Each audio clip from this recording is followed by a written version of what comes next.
வணக்கம் நேயர்களே, 40க்கு 40 நிகழ்ச்சிக்கு உங்களை வரவேற்பது உங்கள் பார்க்கிறேன். வாக்கு என்ற வலிமையான ஆயுதத்தை கையில் வைத்திருக்கும் வாக்காளர் மனதில் என்ன வைத்திருக்கிறார் என்பதை தெரிந்து கொள்வது அத்தனை சாதாரணமான விஷயம் இல்லை. அதை கண்டுபிடிச்சு உங்களுக்கு தெரியப்படுத்துறது தான் இந்த நிகழ்ச்சியோட நோக்கம். இன்னைக்கு நம்ம நிகழ்ச்சியில கலந்துகிட்டு நம்முடைய கருத்துக்களை பதிவு செய்வதற்காக சிஸ்மா பனியன் தயாரிப்பாளர் சங்கத்துடைய பொதுச் செயலர் திரு பாபுஜி நம்ம அரங்கத்துக்கு வந்திருக்கார். வணக்கம் சார். இன்னைக்கு தமிழகத்துக்கு அந்நிய செலாவணியை ஈட்டு தருவதில் மிக முக்கிய பங்கு வகிக்கிற ஒரு நாடாளுமன்ற தொகுதி பற்றி தான் பார்க்க போறோம். அதை பார்க்கறதுக்கு முன்னாடி இன்றைய தேர்தல் மேடையில் அரங்கேறின சில முக்கியமான நிகழ்வுகளை சுருக்கமா பார்க்கலாம்.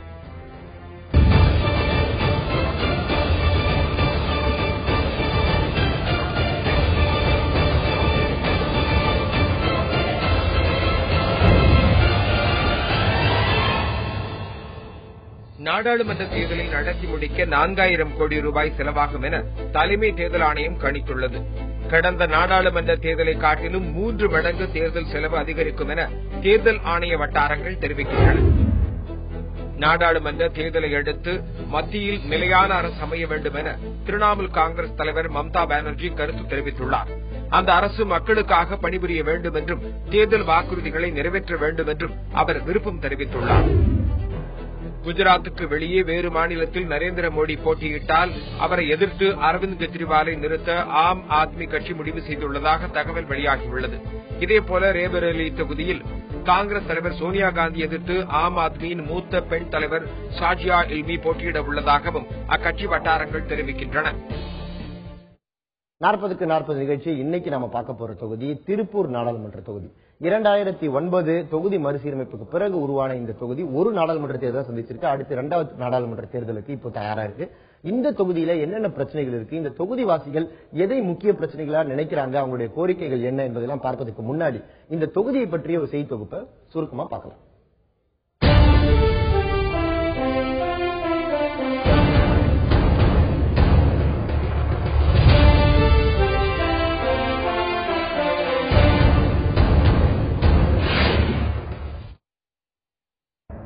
பின்னலாடை நகரம் என்று போற்றப்படும் திருப்பூர் தமிழகத்தில் வேகமாக வளர்ந்து வரும் நகரங்களில் ஒன்று. ஜவுளி, ஆயத்த ஆடை உற்பத்தியில் சிறந்து விளங்கி அதிக அளவில் அந்நிய செலாவணி ஈட்டித் தரும் நகர்களில் திருப்பூர் முக்கிய நகரமாகும். இந்தியாவின் பின்னலாடை ஏற்றுமதியில் 90% திருப்பூரில் இருந்துதான் ஏற்றுமதி செய்யப்படுகிறது. இந்த மாவட்டத்தின் மொத்த பரப்பளவு 5186.34 சதுர கிலோமீட்டர். திருப்பூர் வடக்கு, திருப்பூர் தெற்கு, பெருந்துறை, கோபிச்செட்டிப்பாளையம், பவானி, அந்தியூர் என 6 சட்டமன்ற தொகுதிகள் இதில் இடம்பெற்றுள்ளன. மொத்த வாக்காளர்கள் 18,75,422 பேராகும். அதில் ஆண் வாக்காளர்கள் 9,47,727 பேரும், பெண் வாக்காளர்கள் 9,27,610 பேரும், திருநங்கைகள் 85 பேரும் உள்ளனர். இதில் முதல் தலைமுறை வாக்காளர்களின் எண்ணிக்கை மொத்தம் 1,06,967 பேர். அதில் ஆண் வாக்காளர்கள் 51,734 பேரும், பெண் வாக்காளர்கள் 55,198 பேரும், திருநங்கைகள் 35 பேரும் உள்ளனர்.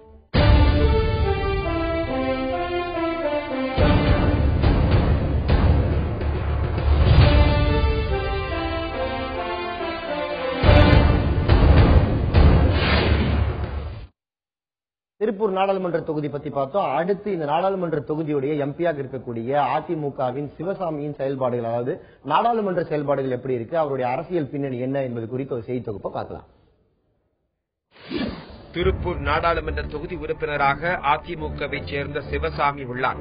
இவர் திருப்பூர் மாவட்டம் பெருமாநல்லூர் அருகே உள்ள காளிபாளையம் பகுதியைச் சேர்ந்தவர். 1957ஆம் ஆண்டு பிறந்த இவர் பெருமாநல்லூர் அரசு பள்ளியில் படிப்பும், மதுரை காமராசர் பல்கலைக்கழகத்தில் அஞ்சல் வழியில் MA படித்துள்ளார். பின்னலாடை உற்பத்தியாளர் மற்றும் வர்த்தகரான இவர் 1988ஆம் ஆண்டு அதிமுகவில் இணைந்து 1994ஆம் ஆண்டு அம்மா பேரவையின் கோவை புறநகர் மாவட்ட செயலாளராகவும், 1995ஆம் ஆண்டு திருப்பூர் ஒன்றிய கழக செயலாளர் மற்றும் மாவட்ட பேரவை செயலாளராகவும், 2003 முதல் 2010 வரை மாவட்ட கழக செயலாளராகவும் அதிமுகவில் பதவி வகித்தார்.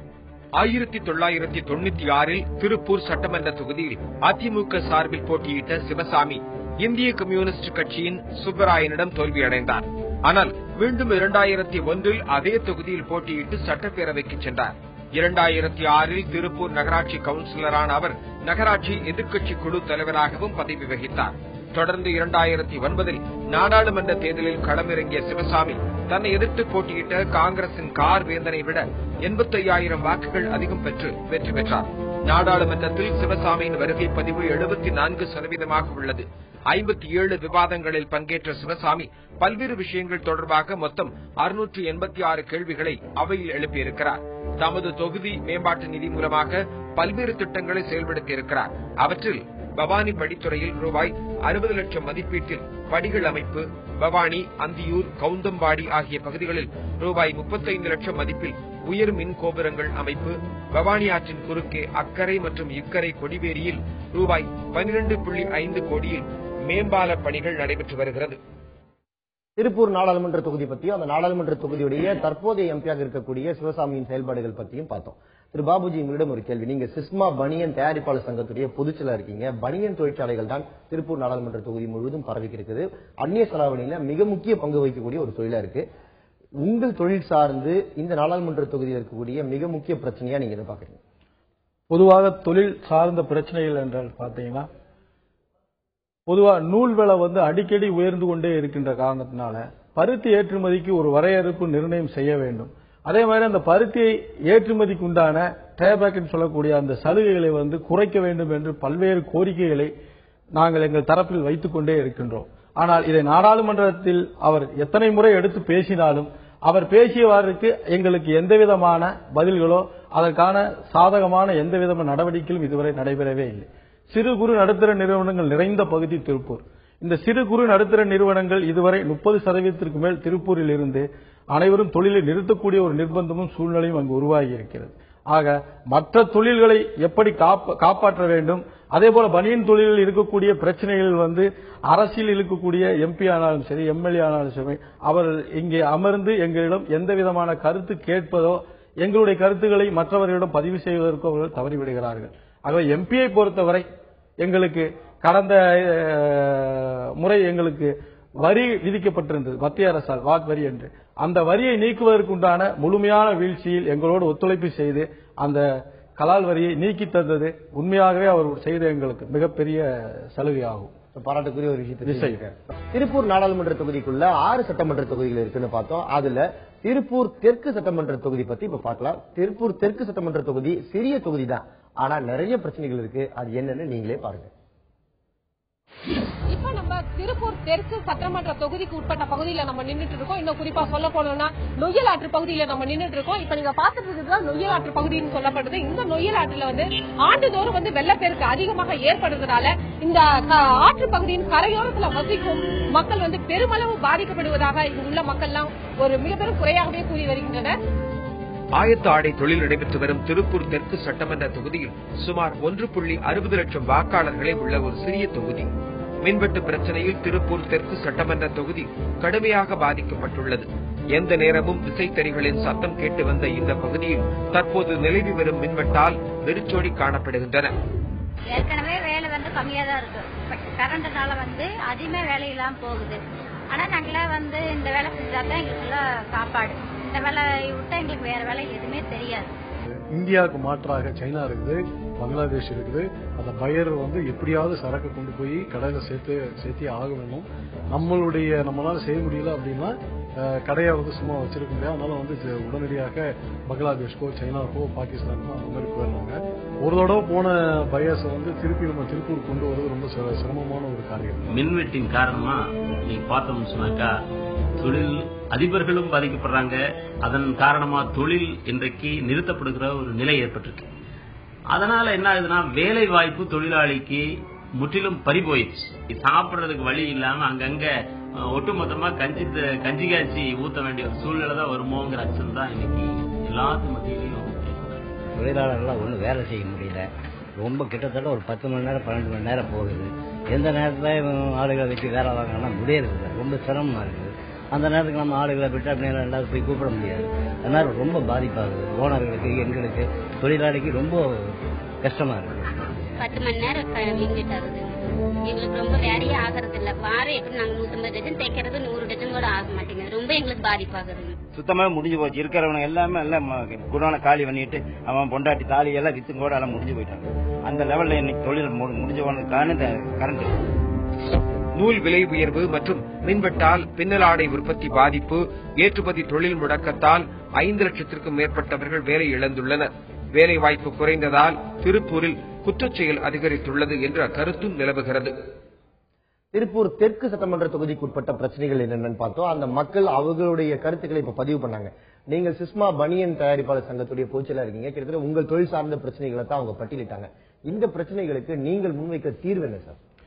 தீர்வு என்பது பார்த்தீங்கன்னு சொன்னா, ஏற்கனவே மின்வெட்டு பிரச்சனைக்கு உடனடியான தீர்வு ஏற்படுத்த வேண்டும் என்கின்ற ஒரு நிலையில தான் இந்த அரசாங்கம் வந்து ஓட்டு வாங்கி ஆட்சியை பிடிச்சாங்க.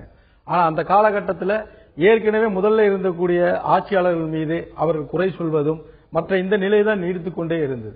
ஆனால் இந்த இடைக்கால பட்ஜெட்டை பொறுத்தவரை தமிழக முதல்வர் அவர்கள் மின்வெட்டிற்கு அதிகமான முக்கியத்துவம் கொடுத்து இனி மின்வெட்டு இல்லாத மாநிலமாக மாற்றுவதற்கான அனைத்து விதமான திட்டங்களையும் அதற்கான ஃபண்டுகளையும் ஒதுக்கி இருப்பது மிகவும் வரவேற்க வேண்டிய ஒரு விஷயம். வருங்காலத்தில் மின்வெட்டு இல்லாமல் இருந்தாலே திருப்பூர் செழிப்பான ஒரு தொழில் வளமான பூமியாக அங்கே அமையும்.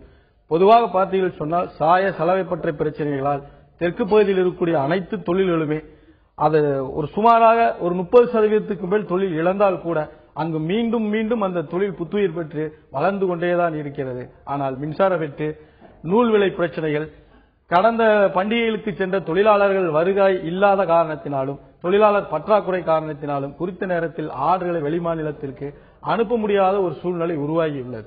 ஆகவே இந்த துறையை மீண்டும் புத்துயிர் பெற வேண்டும் என்று சொன்னால் இதற்கு ஒரு பனியன் வாரியம் ஒன்று அமைத்து அந்த வாரியத்தின் மூலமாக எங்களுடைய குறைகளையும் அவர் கேட்டு அரசு உடனடியாக போர்க்கால நடவடிக்கைகள் மேற்கொண்டால் மட்டும் திருப்பூருடைய பனியன் துறை தொழில்களை மட்டும் காப்பாற்ற முடியும். இல்லை என்றால் அதற்கு தீர்வு ஏற்படாது.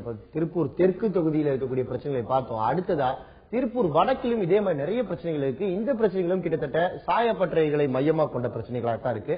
அது என்னன்னு இப்ப பார்க்கலாம். திருப்பூர் வடக்கு பகுதி புதிதாக உருவாக்கப்பட்ட திருப்பூர் மாவட்டத்தின் ஓர் சட்டமன்ற தொகுதி. இந்த தொகுதியில் சாயப்பட்டறைகளின் கழிவுநீர் ஆறு மற்றும் குளங்களில் கலப்பதால் குடிநீர் பிரச்சனையும் விவசாய நிலங்களும் பாதிக்கப்பட்டதால் மக்கள் மாற்று இடங்களுக்கு செல்லும் நிலையும் உருவாகியுள்ளது. இங்க எந்த விதமான சுகாதார கட்டமைப்பு எதுவுமே கிடையாதுங்க. இது மாதிரி பாறைக்குழி, இது மாதிரி குப்பை, பக்கத்துல வீடு, கம்பெனி எல்லாமே இருக்குது. இதனால குழந்தைங்களுக்கு வந்து நிறைய காய்ச்சல், இந்த மாதிரி மலேரியா, இந்த மாதிரி டைபாய்டு எல்லாம் வந்து நிறைய ஜிஹெச் கொண்டு போறாங்க. ஒரு சின்ன மழை பெஞ்சா கூட பாத்தீங்கன்னா ரோடு ஃபுல்லா பிளாக் ஆயிருது. மக்கள் வந்து கம்பெனி விட்டு வீட்டுக்கு போக முடியறது இல்ல. அது மாதிரி பல பிரச்சனைகள் இருக்குது. நகராட்சியாக தரம் உயர்த்தப்பட்டாலும் அதற்கான அடிப்படை வசதிகளான சாலை மற்றும் போக்குவரத்து வசதிகள், மருத்துவமனை வசதிகள், நியாய விலை கடைகள் இங்கு அமைக்கப்படவில்லை. டிச்சு தண்ணி போறதுக்கு வசதி இல்ல, லைட்டு இதெல்லாம் இல்ல, யாரும் வந்து பாக்குறதும் இல்ல. திருப்பூர் வடக்கு நெருப்பரிசல் பஞ்சாயத்துக்கு முதல்ல இருக்குதுங்க. இப்போ திருப்பூர் மாநகராட்சி இருக்குன்னு சொல்றாங்க. ஆனா வந்து எந்த வசதியுமே கிடையாதுங்க எங்களுக்கு. தண்ணி வந்து உப்பு தண்ணி வந்து வாரத்துக்கு ஒரு தடவை வருதுன்னு சொல்றாங்க. ஆனா வாரத்துக்கு ஒரு தடவை நல்ல தண்ணி இல்ல, ஒரு மாசம் வருது, ரெண்டு வாரத்துக்கு ஒரு தடவை வருது. தண்ணி வசதி அடிப்படையா இல்ல. திருப்பூர் தெற்கு வடக்கு தொகுதிகளில் இருக்கக்கூடிய பிரச்சனைகள் என்னன்னு பார்த்தோம். அடுத்த திருப்பூர் நாடாளுமன்ற தொகுதிக்கு உட்பட்ட பகுதியில வர முக்கியமான ஒரு சட்டமன்ற தொகுதி பெருந்துறை. இந்த பெருந்துறை சட்டமன்ற தொகுதிக்குள்ள சிப்காட் தொழிற்சாலை இருக்கு. வளர்ச்சியின் அறிகுறியா இருந்த இந்த தொழிற்சாலை தான் இப்போ பிரச்சனைகளுடைய மையப்புள்ளியா இருக்கிறதா இந்த தொகுதி மக்கள் சொல்றாங்க. இதுக்கான காரணம் என்னன்னு நீங்களே பாருங்க. இப்ப நம்ம பெருந்துறை சட்டமன்ற தொகுதியில நம்ம நின்றுட்டு இருக்கோம். இன்னும் குறிப்பா சொல்ல போனோம்னா காஞ்சி கோவில் சந்திப்புல நம்ம நின்றுட்டு இருக்கோம். இங்க வந்து தேசிய நெடுஞ்சாலையும் மாநில நெடுஞ்சாலையும் ஒன்றோடு ஒன்று கிராஸ் பண்ணும் ஒரு முக்கியமான ஒரு பகுதியில நம்ம நின்றுட்டு இருக்கோம். இந்த பகுதியில பார்த்தோம் என்றால் கடந்த 2009 முதல் இதுவரைக்கும் 200க்கும் மேற்பட்டவர்கள் இந்த சாலை விபத்தில் உயிரிழந்துள்ளதாக கூறப்படுகிறது.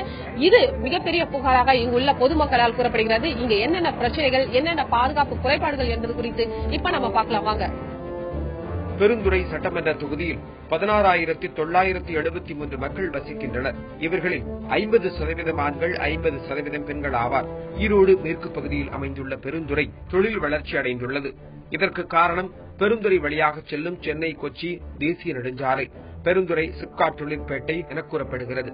ஆனால் சிப்காட் தொழிற்பேட்டை இங்கு செயல்பட்டு வருவதால் பெருந்துறை சுற்றியுள்ள விவசாய நிலங்கள் மற்றும் நிலத்தடி நீர் நச்சுத்தன்மையாக மாறிவிட்டதாகவும் இந்த வளர்ச்சி எங்கள் வாழ்வாதாரத்தை பாதித்துள்ளதாகவும் மக்கள் கூறுகின்றனர். இந்த தண்ணியில தான் நாங்க சாப்பிடுறோம், வழங்குறோம், குளிக்கிறோம், எல்லாமே பண்ணிட்டு இருக்கோம். குடிக்க மட்டும் ஒரு குடம் போட்டி வச்சுட்டு கொடுத்துட்டு இருக்காங்க.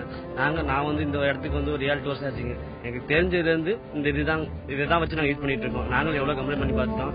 அவங்க குடிக்கிறது மட்டும் ஒரு குடம் கொடுக்குறாங்க. நாங்க வயிற்று போல வந்து யார்ட்டையும் எதுவும் பேச முடியாதுங்க. நாங்க வேலை உண்டு அங்க கூட வந்து பாத்துட்டு இருக்கோம். தண்ணி டெஸ்ட் பண்ணி பார்க்கும்போது தான் தெரிஞ்சது டிடினா, அதாவது அமிலத்தன்மையினுடைய அளவு 500க்கு மேல இருந்தாவே மனித பயன்பாட்டுக்கு ஆகாதுன்னு சொல்றாங்க. ஆனா எங்க பகுதியில் பாத்தீங்கன்னா இப்போதைய நிலை வந்து பாத்தீங்கன்னா 60,000 டிடிஎஸ் பக்கமா வந்துருச்சுங்க. இது வந்து தண்ணி ஆய்வாளர்கள் சொன்ன இது, அதுக்கு நாங்க சர்டிபிகேட் வச்சிருக்கிறோம். NH-47 என்ற தேசிய நெடுஞ்சாலை தமிழ்நாடு வழியாக கேரளாவின் முக்கிய நகரங்களை இணைக்கிறது. பெருந்துறை வழியாக செல்லும் இந்த 4 வழி தேசிய நெடுஞ்சாலையில் நாளொன்றுக்கு 10,000க்கும் மேற்பட்ட வாகனங்கள் செல்கின்றன. வாகன பெருக்கத்துக்கு தக்கபடி போதுமான சாலை வசதி இல்லை. கடந்த 2010 முதல் இதுவரை 200க்கும் அதிகமானோர் சாலை விபத்தில் உயிரிழந்துள்ளனர். தேசிய நெடுஞ்சாலையிலிருந்து வேகமாக வரக்கூடிய வாகனங்களால நம்ம பகுதியில் இருக்கக்கூடிய சாதாரண விவசாயிகளும் மற்றவங்களும் வந்துங்க இதுவரைக்கும் கிட்டத்தட்ட பாத்தீங்கன்னா ஒரு 258 பேர் வந்துங்க அந்த விபத்தினால இறந்திருக்கிறாங்க. எந்த இடத்துலயுமே வந்துங்க சிக்னல் கிடையாது. அதே மாதிரி சர்வீஸ் ரோடு எதுவுமே போடாம இதுவரைக்கும் டோல்கேட் வந்துங்க டோல் வசூல் பண்ணிட்டு இருக்காங்க. பெருந்துறை, சத்தியமங்கலம் போன்ற பகுதிகளில் பெருகி வரும் மயில் தொல்லையால் விவசாயம் பாதிப்படைந்துள்ளது. விவசாய நிலப்பரப்பில் மயில்கள் பெருக்கமடைந்துள்ளதால் இங்கு கோழிகளின் எண்ணிக்கையை விட மயில்களின் எண்ணிக்கை அதிகமாக காண முடிகிறது. எங்களுக்கு மயில் எந்த காய்கறி எதையுமே விடுறது இல்லைங்க. எந்த வெள்ளாம பண்ணாலும் சேதப்படுத்துது. எங்களுக்கு யாரும் எதுவும் நடவடிக்கை எடுக்கலைங்க. எங்களுக்கு மயில் தொல்லை பெரும் பிரச்சனையா இருக்குது. எந்த ஒரு வெள்ளா பண்ணாலும் மயிலினுடைய அட்டகாசம் தாங்க முடியறதில்ல. பயங்கரமான விஷயம். அதான் சேதம் பண்றதுனால எந்த வெள்ளாமையிலும் எங்க முழுசு எடுக்க முடியறதில்லை. திருப்பூர் நாடாளுமன்ற தொகுதிக்குட்பட்ட 3 சட்டமன்ற தொகுதிகள் இருக்கக்கூடிய பிரச்சனைகளை பார்த்தோம். திரு பாபுஜி, இப்ப 3 சட்டமன்ற தொகுதிகள், திருப்பூர் தெற்கு, வடக்கு, பெருந்துறை, 3 தொகுதிகளை பார்த்தோம். இதுல சாயப்பட்டறை கழிவுகள் ஒரு மிகப்பெரிய பிரச்சனையா இருக்காது. நிலத்தடி நீரை மாசுபடுத்துகிறது, உடல் நலனுக்கு ஊறு விளைவிக்கிறது. இந்த விஷயத்துல உங்களுடைய எம்பி என்ன செஞ்சிருக்கணும்னு நீங்க நினைக்கிறீங்க? பொதுவாகவே பாத்தீங்கன்னு சொன்னா சாய சலவைப்பட்ட பிரச்சனைகள் தலை ஓங்கி நிற்கிறப்ப கூட அந்த பிரச்சனைகளை சார்ந்து வரக்கூடிய எந்த விதமான இதிலும் எம்பி ஆனால் அவர் வந்து பேசி முன் வந்து அது எதற்குண்டான தீர்வுக்கு ஏற்படுத்தவே இல்லை. ஏன்னா அது கோர்ட்டுக்கு போயிடுச்சு. கோர்ட் மூலியமா நடவடிக்கைகள் மேற்கொண்டு இருக்கிறப்ப அது எம்பி போய் பேசி சால்வ் பண்றதுங்கிறது அவரால் அது முடியாத ஒரு சமாச்சாரமான.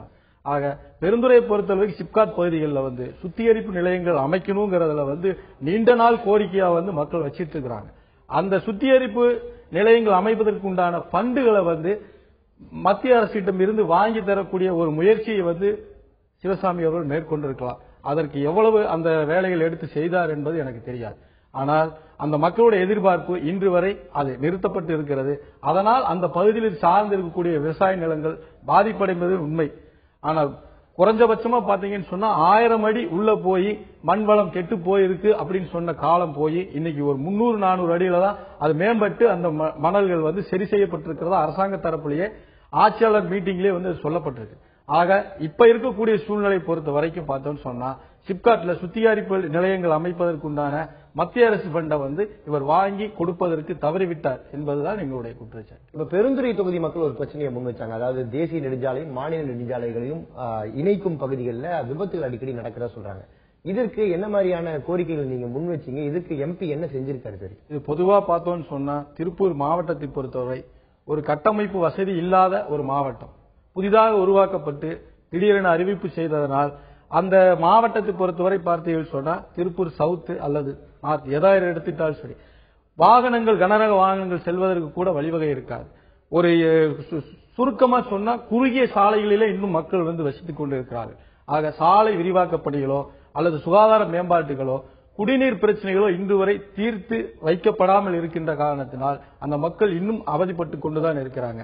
பொதுவா பார்த்தோம்னு சொன்னா 4வது குடிநீர் திட்டம் என்று ஒன்று வந்தால் மட்டும்தான் இந்த மாவட்டத்தை பொறுத்தவரை குடிநீர் பிரச்சனைகளும் அதே போல சாலை விரிவாக்க பணிகளுக்கு உண்டான மத்திய அரசு ஃபண்டு இன்று வரை அது வரவில்லை என்கின்ற ஒரு குற்றச்சாட்டு இருந்து கொண்டே இருக்கிறது.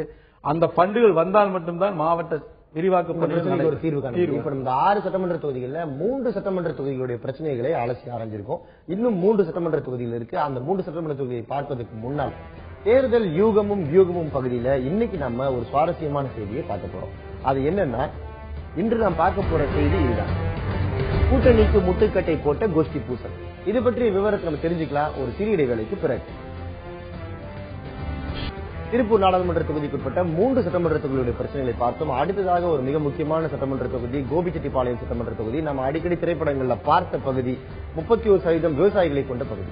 இங்க பெரும்பாலான பிரச்சனைகள் விவசாயம் சார்ந்ததா இருக்கு. இந்த பகுதியுடைய விவசாயிகள் என்ன பிரச்சனைகளை முன்வைக்கிறாங்கன்னு இப்ப பார்க்கலாம். கோபிச்செட்டிப்பாளையம் சட்டமன்ற தொகுதி ஈரோடு மாவட்டத்திற்குள் வருகிறது. இங்கு விவசாயத்தில் 31%, வர்த்தக மற்றும் ஏனைய நடவடிக்கைகளில் 56% ஈடுபட்டுள்ளனர். சின்ன கோடம்பாக்கம், மினி கோலிவுட் என்று அழைக்கப்படும் கோபிச்செட்டிப்பாளையத்தில் படப்பிடிப்புக்கு பஞ்சமில்லை. விவசாயிகள் அதிகம் உள்ள கோபியில் நெல், கரும்பு, புகையிலை, மஞ்சள் பயிரிடப்படுகின்றன. இங்கு பாசன தேவை அதிகமாக உள்ளது. இந்த தொகுதியில் குறிப்பாக பாசனம் சம்பந்தமான நடவடிக்கையில் கடுசாக இருக்க வேண்டியிருக்கிறது. குறிப்பாக அதாவது மேட்டூர் வலதுகர வாய்க்கால், கிளை வாய்க்கால் வெட்டணும். அப்படி வெட்டி கொடுப்பொழுது கிட்டத்தட்ட ஆயிரக்கணக்கான குளம் குட்டைகளுக்கு நீர் கிடைப்பதற்கான வாய்ப்புகள் இருக்குது. சுமார் 50,000 ஏக்கர் பவானி ஆற்றுப்படுகையை ஒட்டி இருக்கிற தடப்பள்ளி அரக்கங்கோட்டை காளிங்கராயன் பகுதியாக இருப்பதால் இவைக்கு சிறப்பான ஒரு முன்னுரிமை கொடுக்கப்பட்டு முழுமையான மின்சாரம், முழுமையான நீர், முழுமையான அனைத்து ஏற்றுமதி உதவிகள் செய்யப்பட்டால் இது சிறப்பு உணவு மண்டலமாக, பாதுகாப்பு மண்டலமாக ஆக்கப்படும் என்பது எங்களுக்கு நம்பிக்கை இருக்கு. கோபிச்செட்டிப்பாளையம் சட்டமன்ற தொகுதிக்குட்பட்ட விவசாயிகளுடைய கோரிக்கை என்னன்னு பார்த்தோம். விவசாயிகளுடைய கருத்துக்களை நேரடியாக களத்துக்கே சென்று நம்ம செய்தியாளர்கள் பதிவு செஞ்சு வந்திருக்காங்க. அவர்கள் இந்த ஆற்று நீர் பாசனம் தொடர்பாகவும் விவசாய விளைபொருட்கள் தொடர்பாகவும் நிறைய பிரச்சனைகளை முன்வைக்கிறாங்க. இது பற்றி அந்த பகுதிவாசி அப்படின்ற முறையில் உங்களுடைய பார்வை என்ன? பொதுவாக கோபி என்று சொன்னாவே விவசாயம் நிறைந்த பகுதி. நீங்க சொன்ன மாதிரி சின்ன கோடம்பாக்கம் சொல்லி அதுக்கு ஒரு சிறப்பு பேர் உண்டு.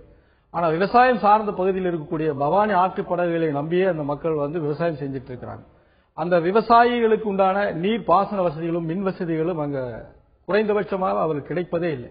இதனால குறு சிறு நடுத்தர விவசாயிகள் பூராமே தத்தளிச்சு அது வரக்காடுகளாக இன்று மாற்றப்பட்டு பிளாட்டுகளாக மாறக்கூடிய சூழ்நிலை இங்கு உருவாயிட்டு இருக்கு. பொதுவா இந்த திட்டத்தை பொறுத்தவரை இவர்களுக்கு சரியான நீர் பாசன திட்டத்தின் கீழ் அவர்களுக்கு அங்கே நீர் வழங்கப்பட்டால் மட்டும்தான் விவசாயம். அதே மாதிரி அந்த பகுதியுடைய மக்களுடைய நீண்ட நாள் கோரிக்கை என்னன்னு கேட்டீங்கன்னா, பேருந்து நிலையங்களை அதிகப்படுத்தணுங்கிற மாதிரி அவங்க சொல்லிட்டே இருக்கிறாங்க. அந்த பேருந்து நிலையங்கள் அங்க இன்னுமே மக்களுக்கு வசதி வாய்ப்புகள் குறைவா இருக்கு. இப்படி பல்வேறு பிரச்சனைகளை சார்ந்து இருக்கக்கூடிய இந்த கோபியுடைய மக்களுடைய நீர்ப்பாசன திட்டத்தின் கீழ் அவர்களுக்கு கிளை வாய்க்கால் வெட்டுவதற்குண்டான உரிமையை கேட்டு பல்வேறு கோரிக்கைகள் வைத்திருக்கிறார்கள். அதை ஆவணம் செய்தால் மட்டும் அந்த மக்களுடைய தீர்வு ஏற்படுத்தப்படும். இப்ப கோபிச்செட்டிப்பாளையம் பகுதியில விவசாயிகளோட பிரச்சனைகளை பார்த்தோம். அடுத்ததா பவானி சட்டமன்ற தொகுதியில பவானி ஜமக்காலம் என்ற புகழ்பெற்ற ஜமக்காலத்தை தயாரிக்கக்கூடிய அந்த கைத்தறி தொழிலாளர்களோட அவங்க நிறைய பிரச்சனைகளை முன்னிச்சிருக்காங்க. அவர்கள் சந்திக்கும் பிரச்சனைகள் என்னென்ன, அவர்களுடைய கோரிக்கை என்ன அப்படின்னு இப்ப பார்க்கலாம். பவானி காவிரி ஆறும் பவானி ஆறும் இணையும் இடத்தில் அமைந்துள்ளது. இங்குள்ள சங்கமேஸ்வரர் கோவில் மிகவும் புகழ் பெற்றது. மேலும் பவானி கைத்தறி தொழிலுக்கு பெயர் பெற்றது. பவானி ஜமக்காலங்கள் மிகவும் புகழ் பெற்றவை. இந்த தொழில் கடந்த 4-5 வருஷ காலமா ரொம்ப கடுமையான நெருக்கடிக்கு ஆளாயிருக்கு. என்ன காரணம் அப்படின்னா, ஜவுளி தொழில் சம்பந்தமா சரியான கொள்கை இல்லை. பஞ்சு உற்பத்தி ஆகுது, ஏராளமான பஞ்சை வெளிநாட்டுக்கு ஏற்றுமதி பண்ணிடுறாங்க. ஆனா நம்ம நாட்டினுடைய தேவைக்கு ஏற்ற அளவுக்கு பஞ்சு இருப்பு வச்சுக்கிட்டு மிச்சத்தை விற்கலாம் அப்படிங்கறது இல்ல. நிறைய அந்நிய செலாவணிக்காக ஏற்றுமதி பண்ணிடுறாங்க. இப்போ பஞ்சு இங்க கிடைக்கல, நூல் விலை ஏறுது, தாறுமாறா விலை ஏறிட்டு போயிட்டு இருக்கு. அதனால கைத்தறி ஜமக்கால நெசவுக்கு தேவையான நூல் கிடைக்கிறது ரொம்ப பற்றாக்குறையா இருக்குது. தொழில் ரொம்ப நெருக்கடியா இருக்கு. இந்த ஜமக்கால உலக அளவில் இன்னைக்கு பேசப்பட்டு உலக அளவில் விநியோகமாகக்கூடிய இந்த தொழில் இன்னைக்கு நசிஞ்சு போய் இன்னைக்கு இதை நம்பி இருக்கிற கிட்டத்தட்ட 1 லட்சம் தொழில் குடும்பம் இன்னைக்கு ரொம்ப வறுமையின் கீழே வாடி போய் பாதிக்கப்பட்டுட்டாங்க. தொழிலாளர்கள்லாம் காப்பீடு வழங்கலாம் சொல்லி இதுக்கு விரலில இருந்து நின்று போயிருச்சு. கோடான ஒரு மக்கள் இங்க சாயப்பட்டறை வேலை செஞ்சுட்டு இருக்கோம். அந்த சாயப்பட்டறையெல்லாம் நலிபடைஞ்சு மாசு கட்டுப்பாட்டு வாரியத்திலிருந்து மூட சொல்லிட்டாங்க. இன்னைக்கு எல்லாம் மூடி எந்த வேலையில போட்டு இருக்கோம். பொது சுத்திகரிப்பு நிலையம் அமைச்சு தரணும் வாக்குறுதி கொடுத்து இங்கேயே நான் ஒரு அலுவலகம் போட்டு பவானி நகருக்கு என்ன வேணும், பவானி தொகுதிக்கு என்ன வேணும் பண்ணி தரணும் வாக்குறுதி கொடுத்தாருங்க. இன்னைக்கு எந்த ஒரு கோரிக்கை நிறைவேற்றல. இது பட்டு உற்பத்தி பவானியில கொண்டு வரேன் அப்படின்னாரு, அதுவும் கொண்டு வரல. ஜவுளி பூங்கா அமைச்சு தரேன் அப்படின்னு சொல்லியிருந்தாரு, அதுவும் கொண்டு வரல. இன்னைக்கு சாய தொழிலாளரான நிலைமையே கேள்விக்குறியா இருக்குது. பவானி தொழிலாளர்களுடைய பிரச்சனைகளை பார்த்தோம். பிரச்சனைகளை அவர் பேசும்போது ஒரு பெரியவர் சொன்னார், நூல் விலை உயர்வு தான் எங்களுக்கு மிகப்பெரிய பிரச்சனையா இருக்கு. பஞ்சு ஏற்றுமதி பண்ணிடுறாங்க, எங்களுக்கே இல்ல, நூல் விலை உயர்ந்துருச்சு, உற்பத்தி விலை அதிகமாயிட்டு தான் கட்டுப்படி ஆகல அப்படின்னு. இதற்கான தீர்வு அப்படின்னா நீங்க என்ன தீர்வு முன்வைக்கிறீங்க? பொதுவா பஞ்சு ஏற்றுமதி வரையறுக்க வேண்டும் அல்லது தடை செய்ய வேண்டும்ங்கிறதா அந்த திருப்பூர் மாவட்டத்தை சார்ந்த மக்களுடைய கோரிக்கை. பஞ்சு என்பது எங்களுக்கு உயிர் மூச்சு மாதிரி. ஏன்னா எங்க பஞ்சு இல்லாம பின்னலாடை ஆகட்டும், ஜமக்காலம் ஆகட்டும், மற்ற எந்த எதுவுமே செய்ய முடியாத ஒரு சூழ்நிலை இருக்குது. ஆக அடிக்கடி இந்த பஞ்சு செயற்கை தட்டுப்பாட்டை மில் சார்ந்த முதலாளிகள் ஏற்படுத்திக் கொள்வார்கள்.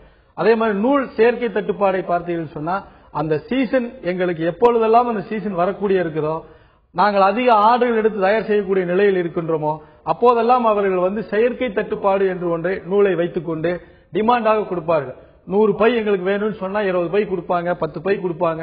அதுக்கு என்னன்னு கேட்டோம்னு சொன்னா உடனே அடுத்த இதுல விலையேறுது, 10 ரூபாய் விலையேற்றம் வருது அப்படிங்கிற மாதிரி தான் இதுவரைக்கும் எங்களை எங்களுடைய உழைப்பையும் சுரண்டி கொண்டிருக்கக்கூடிய மில் அதிபர்கள் தான். ஆனால் அவர்கள்ட்ட நாம கேட்கறப்ப பார்த்தோம்னு சொன்னா பருத்தி ஏற்றுமதி அதிகப்படியா போயிட்டு இருக்குது, பருத்தி எங்களுக்கு சரியானபடி எங்களுடைய தயாரிப்புக்கு கிடைப்பதில்லை, ஆகவே பருத்தி அதிக விலை கொடுத்து நாங்கள் வாங்க வேண்டிய நிர்பந்தத்தில் இருக்கிறோம் என்று காரணம் சொல்கிறார்கள். ஆக பருத்தி வரையறுப்பு ஏற்றுமதியை வரையறுக்க வேண்டிய அதிகாரம் யாருக்கு என்றால் மத்திய அரசுக்கு தான் இருக்கிறது.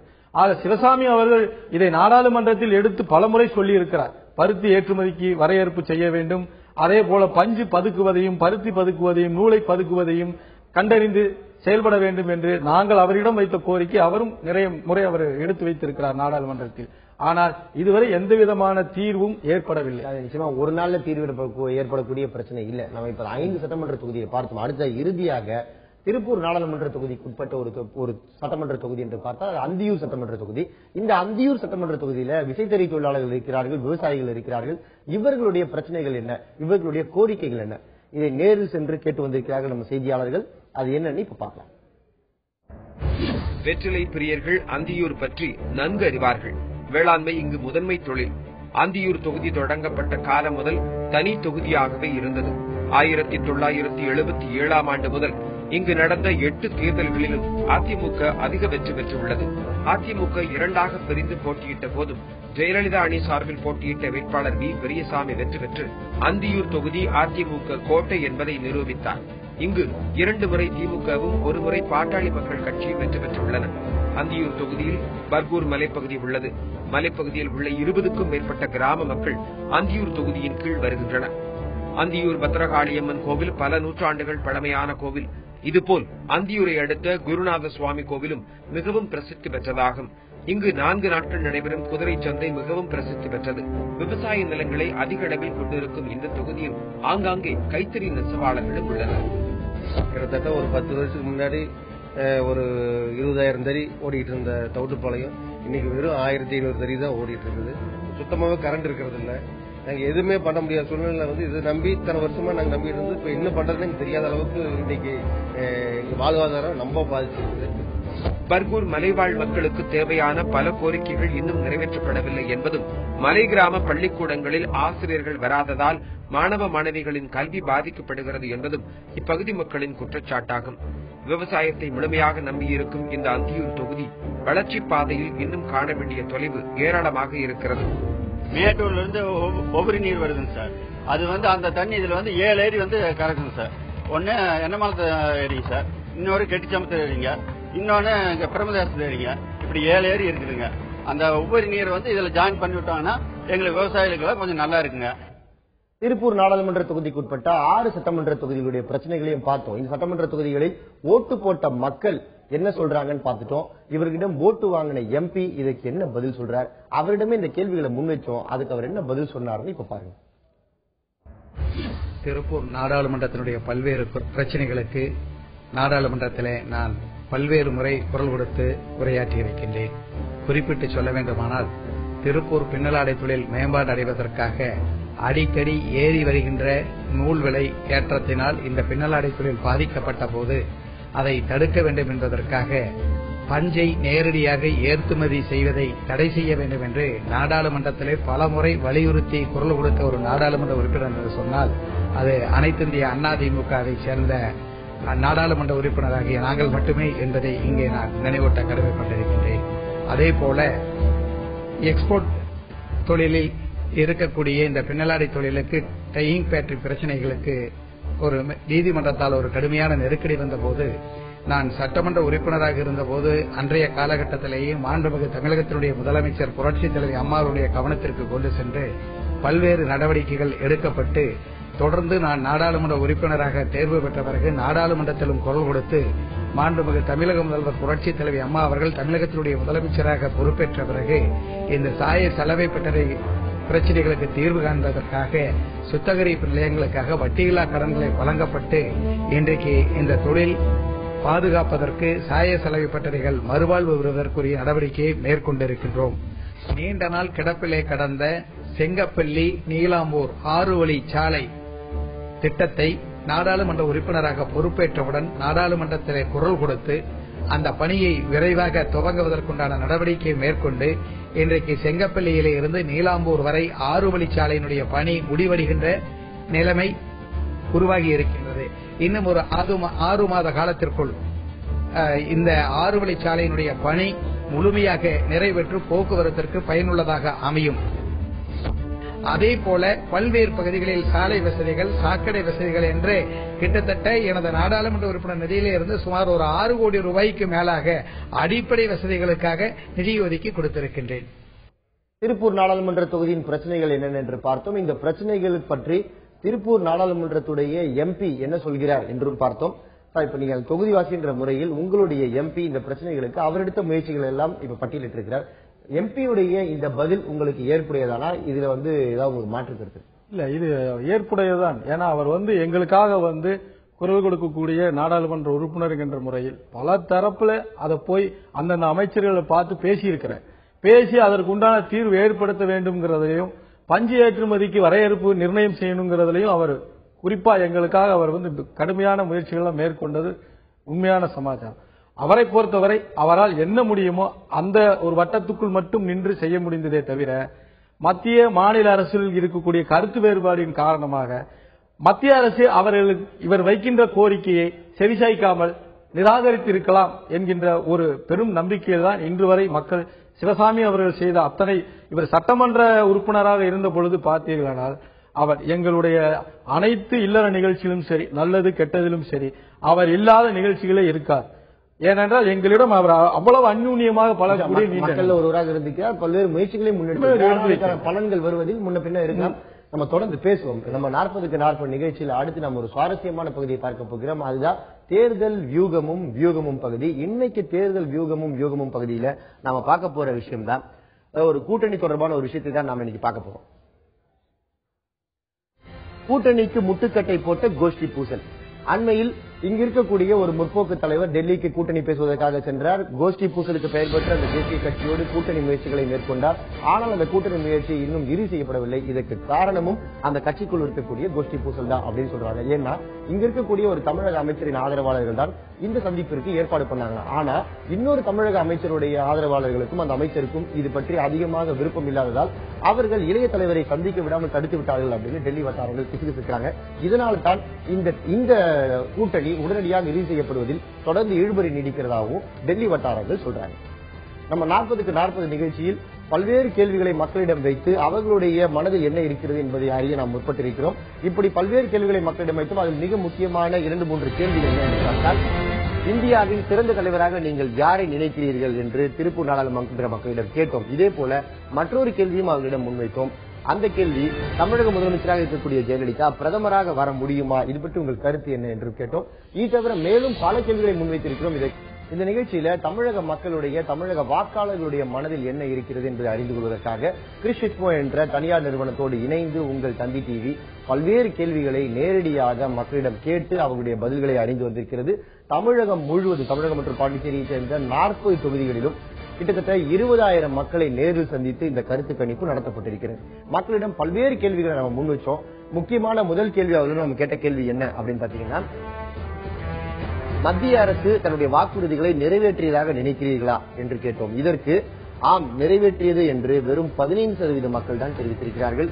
மீதம் இருக்கும் 85% மக்கள் இல்லை, மத்திய அரசு தன்னுடைய வாக்குறுதியை நிறைவேற்றவில்லை என்று சொல்லியிருக்கிறார்கள். இதைத் தொடர்ந்து மற்றொரு கேள்வியை நாம முன்வைத்தோம். அந்த கேள்வி என்னன்னு பாத்தீங்கன்னா, தற்போதைய அரசுக்கு மீண்டும் ஆட்சிக்கு வர நீங்கள் வாக்களித்தீர்களா என்று கேட்டோம். இதற்கு ஆம், வாக்களிப்போம் என்று வெறும் 19% மக்கள் மட்டுமே தெரிவித்திருக்கிறார்கள். 80% மக்கள் இல்லை வாக்களிக்க போவதில்லை என்று சொல்லியிருக்கிறார்கள். 1% மக்கள் பதிலளிக்க விரும்பவில்லை.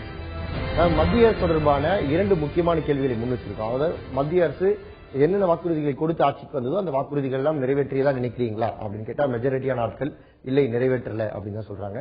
மீண்டும் இந்த அரசுக்கு நீங்கள் வாய்ப்பளிப்பீர்களா என்று கேட்டால் இல்லை வாய்ப்பளிக்கும் எண்ணம் இல்லை என்பதுதான் பெரும்பான்மையோட கருத்தா இருக்கு. உங்களுடைய கருத்து என்ன? இந்த கருத்து நீங்க எப்படி பாக்குறீங்க? பொதுவா மத்திய அரசு கொடுத்த வாக்குறுதிகள் குறைந்தபட்சமா 20% கூட நிறைவேற்றப்படவில்லை என்பதுதான் உண்மையான ஒரு நிலைப்பாடு. புதிய வரிகளை விதிப்பதும் அதை நீக்குவதும் மக்களை உடனே திசை திருப்புவதும் அதை சாதகமாக பயன்படுத்திக் கொள்வதும் இது போன்ற நிலைகளில் தான் மத்திய அரசு இருக்கிறதே தவிர மக்களுடைய பிரச்சனைகளில் தீர்வு உள்ளதா என்பதை அதற்கு என்ன செய்ய வேண்டும் என்பதை தவறிவிட்டார்கள். ஆகவே மக்களுடைய மனநிலை பொறுத்தவரை இந்த மத்திய அரசுடைய ஆட்சி மீண்டும் வாக்களிப்பார்களா என்றால் 80% அல்ல 100% வாக்களிக்க மாட்டார்கள் என்பதுதான் உண்மை. மக்களுடைய அதிருப்தி தான் இதை வெளிப்படுமை. அடுத்ததாக மக்களிடம் அவர்கள் வாக்களிக்கும் முறையை அறிந்து கொள்வதற்கான சில கேள்விகளை முன் வச்சோம். அதுல முக்கியமான ஒரு கேள்வி என்னன்னு பாத்தீங்கன்னா, நீங்கள் வாக்களிக்கும் பொழுது தேசிய கட்சிக்கு வாக்களிப்பீர்களா அல்லது மாநில கட்சிக்கு வாக்களிப்பீர்களா என்று கேட்டோம். இதில் 47% பேர் மாநில கட்சிக்கு வாக்களிக்க போவதாகவும் 53% பேர் தேசிய கட்சிக்கு வாக்களிக்க போவதாகவும் சொல்லி கிட்டத்தட்ட இது சரிசமமாகத்தான் இருக்கிறது. இதிலிருந்து ஒரு துணை கேள்வியை நம்ம முன் வச்சோம். அந்த கேள்வி என்ன அப்படின்னா, நீங்கள் தேசிய கட்சிக்கு வாக்களிப்பதாக இருந்தால் உங்களுடைய ஓட்டு யாருக்கு? இதில் 69% மக்கள் பாஜகவுக்கு வாக்களிக்க போவதாக சொல்லியிருக்கிறார்கள். 23% மக்கள் காங்கிரஸ் கட்சிக்கு வாக்களிக்க போவதாக சொல்லியிருக்கிறார்கள். 5% மக்களுடைய வாக்கு கம்யூனிஸ்ட் கட்சிக்கும், 3% மக்கள் புதிதாக வந்திருக்கும் ஆம் ஆத்மி கட்சிக்கு வாக்களிக்க போவதாக சொல்லியிருக்கிறார்கள். இது தேசிய கட்சியை தேர்ந்தெடுத்தவர்களுடைய விருப்பம். அடுத்ததாக நீங்கள் மாநில கட்சிக்கு வாக்களிப்பதாக இருந்தால் உங்களுடைய ஓட்டு யாருக்கு என்ற ஒரு கேள்வியை முன்வைத்தோம். இதற்கு 61% மக்கள் அதிமுகவுக்கு வாக்களிக்க போவதாக சொல்லியிருக்கிறார்கள். 28% மக்களுடைய விருப்பம் திமுகவாகவும் 11% மக்கள் மற்றவர்களுக்கு வாக்களிக்க போவதாக சொல்லியிருக்காங்க. இப்ப இவங்களுடைய ஓட்டிங் பேட்டர்னை பத்தி தெரிஞ்சுக்கிறதுக்காக 3 கேள்விகள் நம்ம கேட்டிருக்கோம். தேசிய கட்சிக்கு வாக்களிக்க போறீங்களா, மாநில கட்சிக்கு வாக்களிக்க போறீங்களா அப்படின்னா, திருப்பூர் நாடாளுமன்ற தொகுதியை பொறுத்தவரை அது சரிசமமாகத்தான் இருக்குது. ஒரு 57, 43 இப்படித்தான் இருக்கு. இதுலயும் தேசிய கட்சியில் யாருக்கு வாக்களிப்பீர்கள் என்று கேட்டால் நிறைய பேர் பெரும்பான்மைக்கும் சற்று அதிகமானவர்கள் பாஜகவை பரிந்துரைக்கிறாங்க. இந்த எண்ண ஓட்டத்துக்கு காரணம் என்னவா இருக்கும்னு நினைக்கிறீங்க? பாஜகவை பொறுத்தவரை மோடியை முன்மொழிந்து அவர்கள் எடுத்துக்கொண்டு போகின்ற இந்த ஒரு வேகமான பிரச்சாரங்களை மக்கள் கவரப்படுகிறார்கள். ஆகவே மோடியினுடைய செயல்பாடு குஜராத்தில் தொழில் வளம் மற்ற அனைத்து வளங்களையும் அவர் சிறப்பாக வைத்திருக்கிறார் என்கின்ற அந்த சூழ்நிலை உட்பட்டு மீண்டும் இந்தியாவில் மோடி பிரதமராக வேண்டும் என்கின்ற ஒரு பெரிய மாயை உருவாக்கி இருக்கிறார்கள். அதை அடிப்படையில் மக்கள் வாக்களிக்க 40-45% தயாராக இருந்தாலும் தமிழகத்தை பொறுத்தவரை திராவிட கட்சிகள் 2 பெரிய கட்சிகளை பொறுத்தவரை அவர்களுடன் யார் கூட்டணி வைக்கின்றார்களோ அவர்கள்தான் பெரும்பான்மையை பெற முடியுமே தவிர அதிமுக என்பது மிகப்பெரிய ஓட்டு வங்கியை வைக்கக்கூடிய கட்சி. அதற்கு அடுத்தபடியாக இருக்கக்கூடிய திமுக இவர்கள் யாருடன் கூட்டணி வைக்கின்றார்களோ அதை சார்ந்துதான் வெற்றி தோல்வி நிர்ணயம் செய்யும். உங்க திருப்பூர் தொகுதியில ஒரு சுவாரஸ்யமான விஷயம் என்ன, இதுவரைக்கும் நம்ம பார்த்த தொகுதிகளை கிட்டத்தட்ட 9 நாடாளுமன்ற தொகுதியில் பாத்தீங்கன்னா 10வது நாடாளுமன்ற தொகுதி. இப்ப இதுல ஆம் ஆத்மி கட்சிக்கு வாக்களிக்க போவதாக 3% மக்கள் சொல்லியிருக்காங்க. இது இதுவரை நம்ம பார்த்த தொகுதிகளிலேயே இந்த தொகுதியில தான் அதிகமான மக்கள், அதாவது 3% மக்கள் ஆம் ஆத்மிக்கு விருப்பம் தெரிவிச்சிருக்காங்க. இதுக்கான காரணம் என்னவா இருக்குன்னு நினைக்கிறீங்க? ஆம் ஆத்மி கட்சி புதிய வருகையால் மக்களை கவர்ந்து அவர்கள் இன்றும் டெல்லியில் கூட அவர்களுடைய செயல்பாடுகளை நிலைநிறுத்த முடியாத ஒரு சூழ்நிலையில் தான் இருக்கிறார்கள். அவர்கள் வாக்கு கோரிக்கைகளை வைத்து வாக்கு வங்கிகளை சேகரித்து MP எம்எல்ஏகள் ஆகியிருக்கிறார்கள்.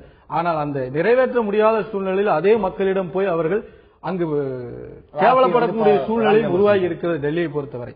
ஆகவே ஆம் ஆத்மி கட்சிக்கு 3% ஆதரவு என்பது காலப்போக்கில் தேர்தல் நெருங்க அது கண்டிப்பாக அந்த சதவீதங்கள் அடிபட்டு போய்விடும். நம்ம தொடர்ந்து பேசுவோம். இப்போ மக்களுடைய ஓட்டிங் பேட்டர்ன் எப்படி இருக்குன்னு தெரிஞ்சுக்கிறா சில கேள்விகளை கேட்டோம். அதே போல இது பிரதமரை தேர்ந்தெடுக்கும் தேர்தல் என்பதால் பிரதமர் விருப்பம் என்னவாக இருக்கிறது, மக்கள் இது பத்தி என்ன நினைக்கிறாங்க என்று தெரிஞ்சுக்கிறதா நிறைய கேள்விகளை கேட்டோம். அப்படி நம்ம முக்கியமா முன்வைத்த ஒரு கேள்வி, யார் பிரதமராக வர வேண்டும் என நீங்கள் விரும்புகிறீர்கள்? இதற்கு சரியாக 50% மக்கள் நரேந்திர மோடி பிரதமராக வர வேண்டும் என்று தங்களுடைய விருப்பத்தை தெரிவித்திருக்கிறார்கள். 14% மக்களுடைய விருப்பம் ராகுல் காந்தியாகவும், 24% மக்களுடைய விருப்பம் ஜெயலலிதாவாகவும், 12% மக்கள் இதற்கு பதில் இல்லை என்றும் சொல்லியிருக்கிறார்கள். இதுலேயே இன்னொரு துணை கேள்வி நம்ம கேட்டிருக்கோம். இந்தியாவுடைய தற்போது சிக்கல்களிலிருந்து இந்தியாவை மீட்டெடுக்கும் வல்லமை படைத்த திறமை படைத்த தலைவர் யார் என்று நினைக்கிறீர்கள் என்ற கேள்வியை கேட்டோம். அதற்கு 52% மக்கள் நரேந்திர மோடிக்கு அந்த திறமை இருப்பதாக நினைக்கிறார்கள். 24% மக்கள் ஜெயலலிதா அந்த வல்லமை படைத்தவராக பார்க்கிறார்கள். 14% மக்கள் ராகுல் காந்திக்கு அந்த திறமை இருப்பதாக சொல்கிறார்கள். 10% மக்கள் மற்றவர்களுக்கு வாக்களித்திருக்கிறார்கள். இரண்டு கேள்விகள், அதாவது பிரதமர் வேட்பாளர் தொடர்பாக 2 கேள்விகளை நாம கேட்டிருக்கோம். இந்த 2 கேள்விகள்ல நரேந்திர மோடிக்கு பெரும் ஆதரவு காணப்படுகிறது. அடுத்தா இந்தியாவை தற்போது இருக்கும் சிக்கல்களிலிருந்து மீட்டெடுக்கும் வல்லமை படைத்தவர் யார் என்று கேட்டதற்கு அதுக்கும் நரேந்திர மோடிக்கு தான் பெரும்பான்மையினர்கள் தங்களுடைய ஆதரவு தெரிவிச்சிருக்காங்க. இது எப்படி பாக்குறீங்க? அது ஒரு மாநில அரசுக்குட்பட்ட நிர்வாகத்தை வைத்து அகில இந்தியா முழுவதும் அந்த நிர்வாகம் சரியாக வருமா என்கின்ற ஒரு கருத்து இன்றும் அது பரிசீலிக்கப்பட்டு வந்து கொண்டிருக்கிறது. எங்களை பொறுத்தவரை நரேந்திர மோடியா ஜெயலலிதா என்றால் ஜெயலலிதாவுடைய நிர்வாக திறமையை பொறுத்தவரை எங்கள் மக்கள் மீது நாங்கள் நம்பிக்கை வைத்திருக்கின்றோம். ஆகவே ஜெயலலிதா வந்தால் எங்களை பொறுத்தவரை நாங்கள் அதை சந்தோஷமாக வரவேற்க வேண்டிய சூழ்நிலையில் இருக்கின்றோம். ஆனால் மோடியினுடைய பெரும் அலை வீசிக்கொண்டிருக்கின்ற இந்த சூழ்நிலையில் மோடியுடைய வருகையால் தொழில் வளம் பெறும் என்றால் அதையும் நாங்கள் வரவேற்க தயாராக இருக்கின்றோம். இப்ப பிரதமர் தேர்வு பத்தி நம்ம பேசணும். இதே போல மேலும் சில 3 முக்கியமான கேள்விகளை நம்ம முன் வச்சிருக்கோம். ஆம் ஆத்மி பற்றி நம்ம ஏற்கனவே பேசணும். ஆம் ஆத்மி தொடர்பாகவும் திருப்பூர் நாடாளுமன்ற மக்கள் என்ன நினைக்கிறார்கள் என்று அவர்களிடம் சில கேள்விகளை முன்வைத்தோம். அப்படி முன்வைக்கப்பட்ட முக்கியமான ஒரு கேள்வி, ஆம் ஆத்மி கட்சி பற்றி உங்களுக்கு தெரியுமா? இதற்கு திருப்பூர் நாடாளுமன்றத்தில் 81% மக்கள் ஆம் எங்களுக்கு அந்த கட்சியை பற்றி தெரியும் என்று சொல்லியிருக்கிறார்கள். 19% மக்கள் எங்களுக்கு தெரியாது என்று சொல்லியிருக்கிறார்கள். இவர்களிடம் இது தொடர்பாக மற்றொரு கேள்வியை முன்வைத்தோம். அந்த கேள்வி என்ன? ஆம் ஆத்மி கட்சியை பற்றி உங்களுக்கு தெரியும் என்றால் வரும் தேர்தலில் அந்த கட்சிக்கு வாக்களிப்பீர்களா என்று கேட்டதற்கு 96% மக்கள் இல்லை வாக்களிக்க மாட்டோம் என்று சொல்லியிருக்கிறார்கள். 4% மக்கள் மட்டும் ஆம் வாக்களிப்போம் என்று சொல்லியிருக்கிறார்கள். அடுத்ததாக இறுதியாக ஒரு முக்கியமான கேள்வியை திருப்பூர் நாடாளுமன்ற தொகுதி மக்களிடம் முன்வைத்தோம். அந்த கேள்வி, தமிழக முதலமைச்சர் ஜெயலலிதா அடுத்த பிரதமராக வர முடியும் என்று நினைக்கிறீர்களா என்று கேட்டோம். இதற்கு 17% பேர் ஆம் வர முடியும் என்று தெரிவித்திருக்கிறார்கள். 32% பேர் வரலாம், வராமலும் போகலாம், இதுக்கு வாய்ப்பு இருப்பதாக தெரிவித்திருக்கிறார்கள். அதாவது கிட்டத்தட்ட 49% மக்கள் ஜெயலலிதா பிரதமராக வர முடியும் என்று நினைக்கிறார்கள். 51% மக்கள் இல்லை, இதற்கு வாய்ப்பு இல்லை என்று சொல்லியிருக்கிறார்கள். இப்ப இது மிக முக்கியமான ஒரு கேள்வி நம்ம முன்னிச்சிருக்கோம். ஆம் ஆத்மி கட்சி பற்றி தெரியுமா என்று கேட்டால் 81% மக்கள் தெரியும்னு சொல்றாங்க. ஆனால் ஓட்டு போடுவீங்களா அப்படின்னு கேட்டா ஓட்டு போட மாட்டோம். 4% மக்கள் தான் ஓட்டு போடுவோம்னு சொல்றாங்க. மற்றவர்கள் ஓட்டு போட மாட்டோம்னு சொல்றாங்க. இதுக்கு என்ன காரணம் நினைக்கிறீங்க? மக்களுடைய இந்த தெளிவு பத்தி என்ன நினைக்கிறீங்க? இல்ல, மக்கள் தெளிவா இருக்கிறாங்க. பொதுவா ஆம் ஆத்மி கட்சியை பொறுத்தவரை அவங்க டெல்லியை பொறுத்தவரை அவங்க சரியான முறையில் நடைமுறைகள் சாத்தியப்பட்டிருந்தால் அதனுடைய வேகமான வளர்ச்சி இந்தியா முழுவதும் பரவி இருக்கும். ஆனால் அங்கே அவர்களுடைய பணிகள் முடக்கப்பட்டு அவருடைய அந்த சரியான கொள்கைகள் சரியாக போய் சேராத காரணத்தினால் ஆம் ஆத்மி கட்சி இந்தியா முழுவதும் ஒரு பெரிய மாற்றத்தை ஏற்படுத்தும். இந்த 4% ஓட்டு கூட அவர்கள் வாங்குவது என்பது சாத்தியப்படாத ஒன்றுதான். ஏதாவது ஆர்வத்தில் இப்போது பார்த்தோமானால் நேர்மையான கட்சி, ஊழலை எதிர்க்கக்கூடிய கட்சி என்றெல்லாம் அவர்கள் சொல்லிக் கொள்கின்றார்கள். ஆகவே அந்த கட்சியை பொறுத்தவரை இந்தியாவில் இருக்கக்கூடிய பல்வேறு மாநிலங்களில் வெற்றி பெறுவது சாத்தியப்படாது. அதேபோல திருப்பூர் சட்டமன்றத்தை பொறுத்தவரை 4% வாக்குகள் கூட அவர்கள் பெறுவதற்குண்டான வாய்ப்புகள் குறைவாகத்தான் உள்ளது.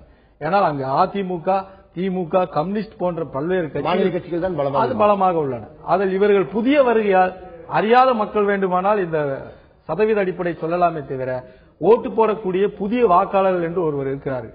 இப்பொழுது பாத்தீங்கன்னு சொன்னா திருப்பூர் மாவட்டத்தை பொறுத்தவரை 1.5 லட்சம் வாக்காளர்கள், 2 லட்சம் வாக்காளர்கள் புதிய வாக்காளர்கள், முதல் தலைமுறை வாக்காளர்கள். ஆக இதை பாத்தீங்கன்னு சொன்னா இந்த முதல் தலை வாக்காளர்களை பொறுத்தவரை 40 நாடாளுமன்ற தொகுதியை பார்த்தோம்னு சொன்னா 40 லட்சம் பேர் இருக்கிறாங்க. அப்ப 40 லட்சம் வாக்காளர்கள் நிர்ணயம் பண்ண போறாங்க. அப்ப இதுவரை அவங்க ஓட்டு போடுவதற்குண்டான ஆர்வத்தோடு காத்திருக்கக்கூடியவர்கள் எந்த கட்சியும் முதல் முறையா தங்களுடைய ஜனநாயக ஆற்றக்கூடிய ஆர்வத்தில் இருக்கிறாங்க. ஆனா அவங்களுடைய எண்ணம் எப்படி இருக்கணும்னு சொன்னா வல்லமையான இந்தியாவை படைக்கக்கூடியவர்களுக்கு வாக்களிக்கணும். ஜாதி மத மற்ற சார்ந்த எந்த இதா இருந்தாலும் அதை நிராகரிக்கணுங்கிறதா எங்களுடைய கோரிக்கை. பொதுவா எல்லா கட்சியிலும் புதிய வாக்காளர்கள் இருந்தால் கூட ஆனால் நிர்ணய சக்தி என்று வரக்கூடிய அவர்கள் கண்டிப்பாக ஒரு தெளிவான முடிவை எடுப்பார்கள். நிகழ்ச்சியோட நிறைவு பகுதியை வந்துட்டோம். கடைசியாக ஒரு கேள்வி, தமிழக முதலமைச்சர் ஜெயலலிதா பிரதமராக வர முடியுமா, இது பற்றி என்ன நினைக்கிறீங்க அப்படின்னு கேட்டதற்கு 17% பேர் ஆம் வர முடியும் என்று சொல்லியிருக்கிறார்கள். 32% பேர் வர வாய்ப்பு இருப்பதாக சொல்லியிருக்கிறார்கள். 49% பேர் வரலாம் என்று சொல்லியிருக்கிறார்கள். 50% பேர் வாய்ப்பு இல்லைன்னு சொல்றாங்க. இது கிட்டத்தட்ட சரிபாதியாக இருக்கிறது. இது பற்றி உங்கள் பார்வை? ஜெயலலிதாவை பொறுத்தவரை நிர்வாகத்தில் திறன் படைத்தவர் என்பது தமிழகம் மட்டுமல்ல இந்தியா முழுவதும் தெரிந்த ஒரு விஷயம். அவர் இந்திய பிரதமர் ஆவதற்குண்டான அனைத்து தகுதிகளும் அந்த நிர்வாக திறமையும் அவரிடம் உள்ளது. அவர் வருவதற்குண்டான சாத்தியக்கூறுகள் இருந்தால் அவர் பிரதமரானால் எங்கள் தமிழக மக்கள் மட்டுமல்ல, இந்தியாவில் இருக்கக்கூடிய பல்வேறு மாநிலங்கள் மேலோங்கி தொழிலும் மற்ற வகையான அனைத்து நல்ல பலன்களையும் கிடைக்கக்கூடிய வாய்ப்புகள் பெறப்படும். தமிழகத்திலிருந்து ஒரு முதல்வர் பிரதமர் போகிறார் என்றால் அதை வரவேற்பதற்கு நாங்கள் தயாராக இருக்கிறோம். அதாவது திருப்பூர் நாடாளுமன்ற தொகுதிக்குட்பட்ட 6 சட்டமன்ற தொகுதிகளில் என்னென்ன பிரச்சனைகள் இருக்கு, அந்த மக்களுடைய கோரிக்கைகள் என்ன, வரப்போற நாடாளுமன்ற உறுப்பினரிடம் அவர்களுடைய எதிர்பார்ப்புகள் என்ன அப்படின்னா விரிவா நம்முடைய இதுல பார்த்தோம். இது பத்தி நிறைய தகவல்களையும் நீங்க களத்திலிருந்து அதை நேரடியாக இயங்கிக் கொண்டிருப்போர் முறையில ரொம்ப ஆழமான கருத்துக்களை எங்க அரங்கத்துக்கே கொடுத்தீங்க. மிக்க நன்றி. நேயர்களே, மீண்டும் ஒரு நாடாளுமன்ற தொகுதியோடு நாளை மீண்டும் சந்திப்போம். வணக்கம்.